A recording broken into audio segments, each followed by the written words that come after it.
Alhamdulillah, pada kesempatan kali ini kami akan membahas tentang satu video mengenai saksi laut berbasis masjid di Pulau Amalau, Kabupaten Buru Selatan. Sebelumnya kami akan memperkenalkan terlebih dahulu. Dengan saya Safiatuddin, Saya Alia Syafira, dan saya Rasya Satria. Nah, video ini dibuat untuk memenuhi tugas mata kuliah pengelolaan sumber daya pesisir dengan dosen pengampu Bapak Ilham Zulfahmi, MSI.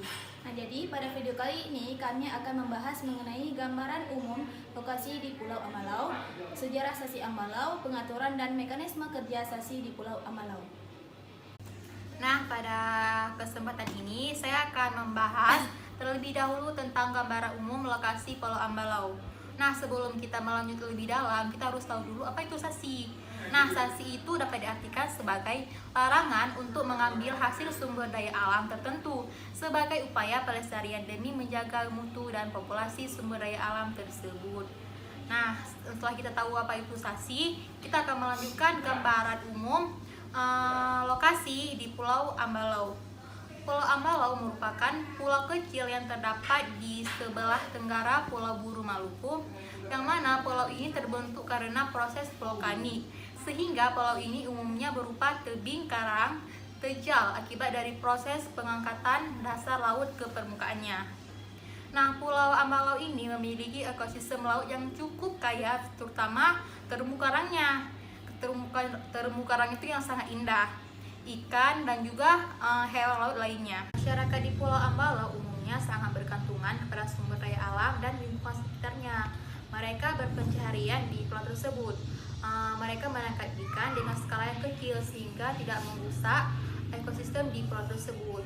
Dan oleh karena itu, maka adanya peraturan sasi di Pulau Amalau. Baik, selanjutnya saya akan menjelaskan mengenai sejarah sasi di Pulau Amalau.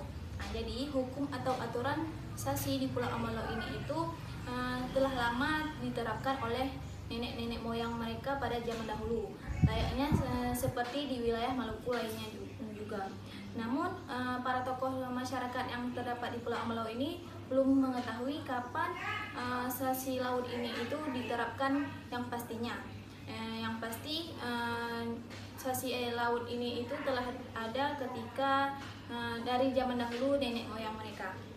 Nah, jadi bentuk sasi di Pulau Amalau ini itu ada dua bentuk. Yang pertama itu ada sasi darat, yaitu sasi yang mengatur pengelolaan sumber daya alam yang terdapat di darat, seperti sumber daya hutan, perkebunan dan pertanian. Dan yang kedua itu ada sasi laut, yang mana itu berfungsi untuk mengelola sumber daya alam yang terdapat di laut, seperti kima, lola, teripang, dan lobster. Nah, jadi sasi laut ini itu lebih lambat diterapkan dibandingkan dengan sasi darat, dikarenakan para penduduk di Pulau Amalau ini pada zaman dahulu mereka lebih banyak tinggal di pegunungan. Oleh karena itu, mereka berpikir bahwa laut tidak terlalu berpengaruh terhadap kehidupan mereka. Jadi, di Pulau Amalau ini terdapat 3 desa yang emang menerapkan sasi laut ini secara efektif, yaitu ada Desa Siwar, yang mana sasi ini berlaku untuk lobster, dan ada Desa Ulima dan Masawi, sasi untuk kima, lola, teripang, dan lobster. Jadi sasi laut di Desa Masawi dan Desa Ulima berkepentingan untuk konservasi dan sosial, yang mana jika sasi laut di desa ini dibuka, maka mereka memerlukan dana untuk kepentingan masjid atau dana dalam keperluan pembangunan fasilitas umum desa.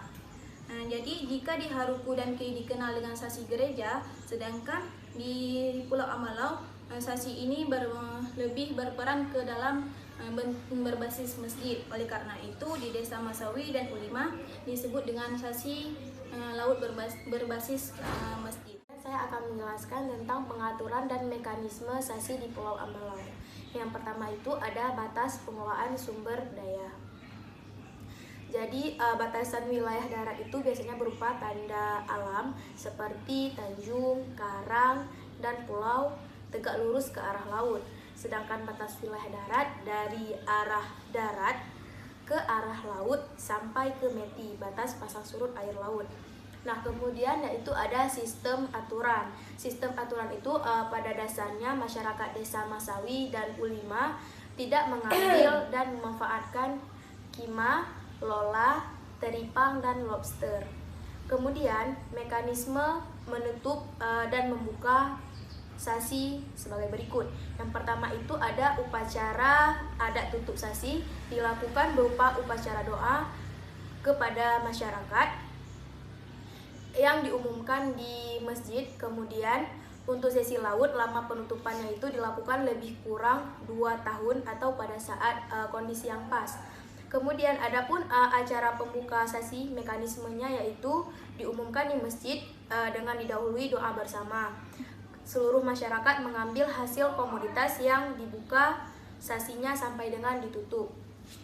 Kemudian sistem haknya itu dia itu milik bersama, yang mana dia ini milik masyarakat desa Masawi dan masyarakat desa Ulima. Kemudian bagi mereka yang melanggar sasi laut maka akan diberikan sanksi, yang mana sanksi ini terbagi menjadi 2.